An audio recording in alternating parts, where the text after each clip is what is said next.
శ్రీ పద్మావతి జ్యోతిష్యాలయం, బ్రహ్మశ్రీ చైతన్య ఆచార్య.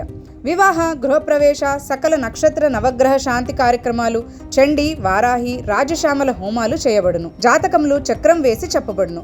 హస్త సాముద్రికం కూడా చూడబడును. టైమింగ్స్ ఉదయం 8 నుండి 12 గంటల వరకు మరియు సాయంత్రం 6 నుండి 8 గంటల వరకు.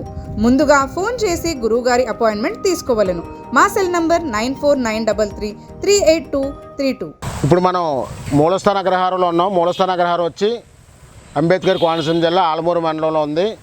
ఈ గ్రామంలో మన ఈ ఏటుగొట్టు అంటే గోదావరికి గొట్టు ఉన్నది. ఇక్కడ మనం ఇంతకుముందు అయితే మన స్వయంభూ ఉమామహేశ్వర స్వామిని అయితే చూపించున్నాం, ఉమామూలేశ్వర స్వామిని చూపించున్నాం.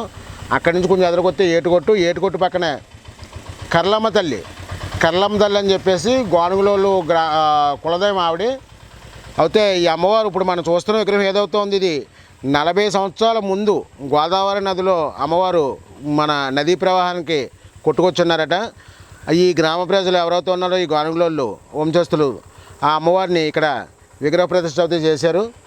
ఇది చూస్తున్నాం కదండి, అమ్మవారు ఒక సౌందర్య రూపం. 40 సంవత్సరాల నుంచి అమ్మవారు ఇంత కూడా చెక్ చదవలేదు. అంటే 40 సంవత్సరాలు అంటే 96లో సైక్లోన్ వచ్చింది ఇక్కడ కోనసీమ. చాలా పెద్ద తుఫాను వచ్చింది. చుట్టుపక్కల చెట్లు గట్ట మొత్తం అన్నీ పడిపోవడం జరిగింది.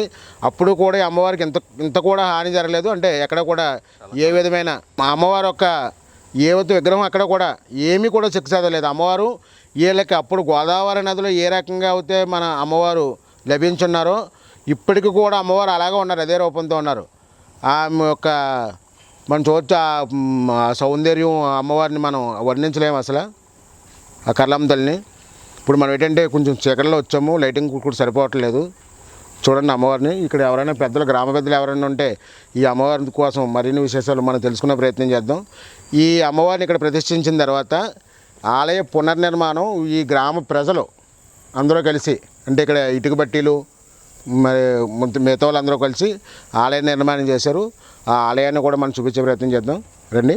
ఇప్పుడు మనం ఏ గుడికి వెళ్ళినా, అమ్మవారి గుడికి వెళ్ళినా అమ్మవారు తమ్ముడు పోతురాజు బాబు గారు ఉంటారు. అలాగే ఈ గుడి ఎదురుగుండా పోతురాజు బాబు గారిని అయితే చూడొచ్చు. పోతురాజు స్వామి అంటే అమ్మవారికి రక్ష, ఈ గుడికి రక్ష, గ్రామానికి రక్ష అయిన పోతురాజు బాబు గారిని చూడొచ్చు మనం.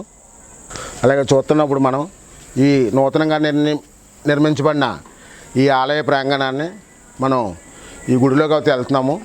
చూడండి ఎదురుగుండా మన గంట, తర్వాత అమ్మవారికి ద్వారపాలకులుగా అమ్మవార్లే ఉన్నారు. బయట ఇక్కడ గంట అయితే ఏర్పాటు చేసి ఉన్నారు.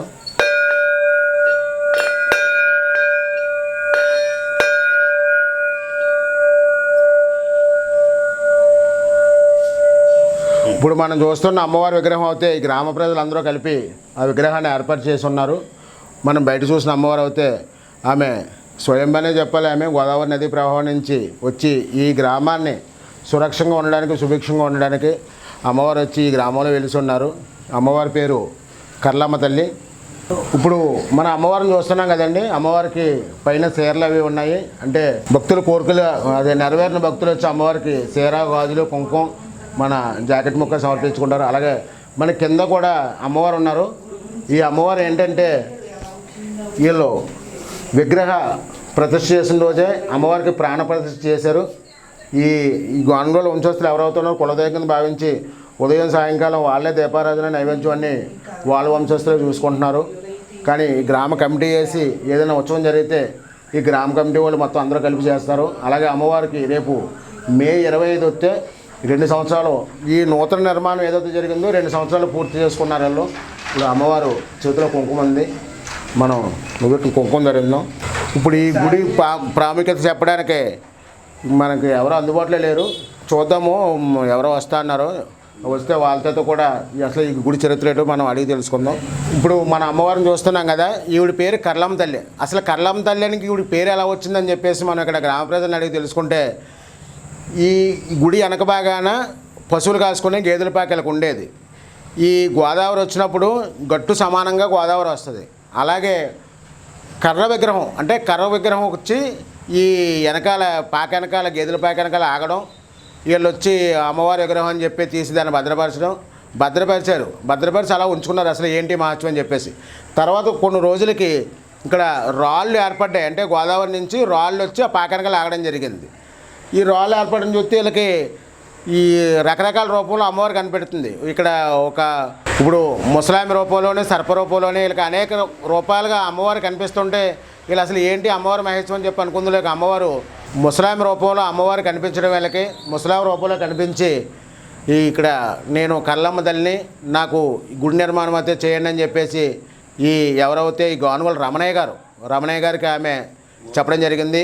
రమణయ్య గారికి కూడా 2 పిల్లలు, అలాగే వాళ్ళ వంశస్థులు ఎవరైతే ఉన్నారో ఇప్పుడు చదువుకున్న పిల్లలు అయినా కానీ ఈ విగ్రహం వాళ్ళు నిర్మించిన తర్వాత, ఈ గుడి పునర్నిర్మాణం జరిగిన తర్వాత 2 సంవత్సరాలు అవుతుంది. మే 25 వస్తే గుడి నిర్మించి అప్పటి నుంచి ఇప్పుడు దాకా కూడా వీళ్ళ గ్రామస్తులు కాదు, వీళ్ళ వంశస్థులు ఎవరైతే గానుగల రమణయ్య గారు వంశస్థులు ఉన్నారో వాళ్ళ మనవడు వాళ్ళే నిత్యం ఉదయం సాయంకాలం దీపారాధన చేసి శుద్ధిగా అమ్మవారికి నైవేద్యాలు అయితే సమర్పిస్తున్నారు.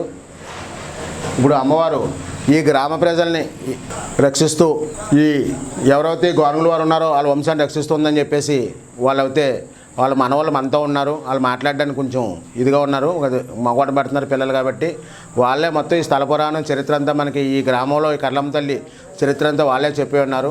వాళ్ళ పెద్దలు అయితే మనకి అందుబాటులో లేరు కానీ ఫోన్లో మొత్తం ఈ చరిత్ర అంతా మనకు చెప్పారు. మనకు తెలిసిన కాడికి ఈ అమ్మవారి కోసం మా బన్నీ టీవీ ప్రేక్షకుల కోసం మేము తెలియడం జరిగింది. ఇది అయితే మూలస్థాన అగ్రహారం ఏటుకొట్టు అంటే నది. రేపు పొద్దున గోదావరి వస్తే నదీ ప్రవాహం ఇక్కడి నుంచే వెళ్తుంది, ఈ గుడి పక్క నుంచే వెళ్తుంది. ఈ నీరంతా కూడా పక్క నుంచి వెళ్తుంది, ఇక్కడ వరకు వస్తుంది గోదావరి. ఇప్పుడు రేపు ఆగస్టు నెలలో గోదావరి వస్తుంది. గోదావరి వస్తే ఒకసారి మనం చూపితే ప్రయత్నం చీకటిగా ఉన్నది. ఇప్పుడు చూడండి, ఇంచుమించుగా గోదావరి ఇక్కడి నుంచి 8 అడుగుల దాకా పైకి వస్తుంది.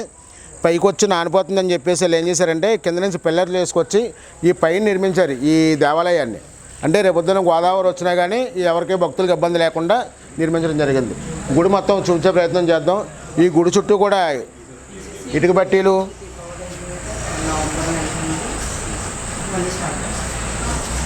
చూడొచ్చు అంతా లైటింగ్ అంతా కూడా, అదంతా గోదావరి నదే. యాక్చువల్గా ఇక్కడ నుంచి కిలోమీటర్లో గోదావరి ఉంది. అంటే గోదావరి వచ్చినప్పుడు ఇదంతా కూడా పాయ రూపంలో ఎదురుకు వస్తుంది. ఇప్పుడు మనం చూస్తున్న ఈ గుడి దగ్గర ఈ గ్రామస్తులు, తర్వాత ఈ గానుగుల వంశస్థులు కలిపి ఈ కార్తీక మాసంలో మనం కార్తీక వనభోజనాలు పెట్టుకుంటాం. అలాగే ఒక రోజు అయితే ఈ గుడి దగ్గర వీళ్ళు వనభోజనాలు పెడతారట.